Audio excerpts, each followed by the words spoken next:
আসসালামু আলাইকুম। জিনিসটা দেখতে পেলাম ফটিকছড়ি অর্থাৎ আমার থানার মধ্যে লেলাং ইউনিয়ন সম্ভবত, সেখানে একজন মহিলার স্বপ্নের যুগে প্রাপ্ত নির্দেশিত বলে জানা গেল, এবং সেখানে তিনি কাবার মতো করে অর্থাৎ বাইতুল্লাহর মতো করে একটি ঘর নির্মাণ করলেন সেখানে। এখন বিষয়টা হচ্ছে আমাদের বোঝার ব্যাপার। স্বপ্নে দেখলেন, বানালেন, এটা কতটুকু যৌক্তিকতা সেখানে আছে সেটাও আমাদের বুঝতে হবে। কোনো একজন ব্যক্তি আবেগপ্রবণ হয়ে বা যদি নিজ থেকে বা ওনাকে যদি স্বপ্নে দেখিয়ে থাকেন, আল্লাহ প্রদত্ত যদি হয়ে থাকে, তাহলে আপনি নির্মাণ করতে পারেন। স্বপ্ন তো সব স্বপ্ন সত্যি নয়, কিছু স্বপ্ন মিথ্যাও হতে পারে। আমাদের সকাল থেকে সন্ধ্যা পর্যন্ত কিংবা সারাক্ষণ যখন আমরা একটা বিষয় নিয়ে সবসময় চিন্তা করি, তখন এটা আমরা যখন ঘুমাই তখনও সেই জিনিসটা আমাদের মেমোরিতে ঘুরপাক করতে থাকে। তো সেই জিনিসটা হয়তো আপনাদের স্বপ্ন বলে গণ্য হয়ে যায়। তো সেক্ষেত্রে গিয়ে আসলে এমন কাজগুলো করে আসছে, তো তাদের বিরুদ্ধে আমরা সব সময় সোচ্চার এবং কথা বলতে প্রস্তুত। আমি আশা রাখি আমাদের এই ধরনের কোনো প্রোগ্রাম বা এই ধরনের কোনো কার্যক্রমের সাথে সুফায়ে কেরাম বলেন, মুসলমান ধর্মীয় যারা আছেন, বিশেষ করে মুসলিম উম্মাহ, এটা খুব অন্তর থেকে ধিক্কার জানাই, এটাকে অপছন্দ করেন। আচ্ছা, আপনি এটা করলেন, কাল আপনি আরেকটা করবেন। স্বপ্নের আদলে সবকিছু তো হয়ে যায় না।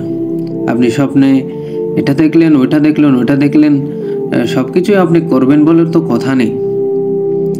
সুতরাং আল্লাহর ঘর সম্মান রাখা উচিত, এবং যদি স্বপ্নে দেখে থাকেন তবে এটার বাস্তবায়িক না করা উচিত, কারণ স্বপ্ন কখনো সত্যি নয়। আর সেই স্বপ্নে সত্যি যে স্বপ্ন, শুধুমাত্র আল্লাহর নবীকে দেখা, এটাই স্বপ্ন বলে, সত্যি স্বপ্ন বলে আমরা বিশ্বাস করি। কারণ আল্লাহর নবীর সূরত সিরত শয়তান কখনো কি করতে পারে না, কপি করতে পারে না। সুতরাং আপনার যে মহিলা করেছেন কিংবা কর্তৃপক্ষরা আগামীকাল যারা যাবেন, আপনাদের প্রতি উদারত আহ্বান, তিনাকে বোঝানো উচিত।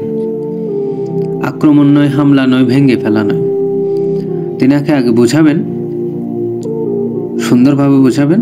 বোঝানোর পরে যদি দেখা যায় যে জিনিসটা আসলেই ওনার আবেগের একটা কেন্দ্রবিন্দু, তাহলে আপনারা ওনাকে বুঝিয়ে কোনো একটা উপায়ে, টেকনিক খাটিয়ে, হিকমতের মাধ্যমে তাকে এটা ভাঙার জন্য অনুমতি চাইবেন কিংবা তাকে বলে আসবেন।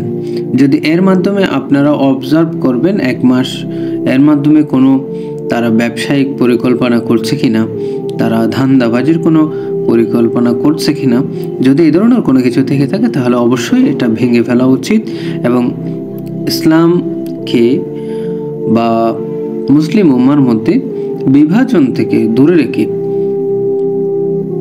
ইসলামকে সুন্দরভাবে পালনের নির্দেশ দেওয়া উচিত। এখানে আবার যদি বলেন তৌহিদি জনতা, তারা কিন্তু উগ্র, তারা কিন্তু বুঝবে না, তারা জানতে চাইবে না জিনিসটাকে। আগে অবজার্ভ করেন, 1 মাস আলটিমেটাম দেন কিংবা পর্যবেক্ষণ করেন। যদি দেখা যায় যে না, এটা খুবই অন্যায় হচ্ছে, ইসলামের দৃষ্টিকোণ থেকে এটা কখনো আমরা সাপোর্ট করব না, করছি না, তবে তারও আবেগের একটা কি আছে,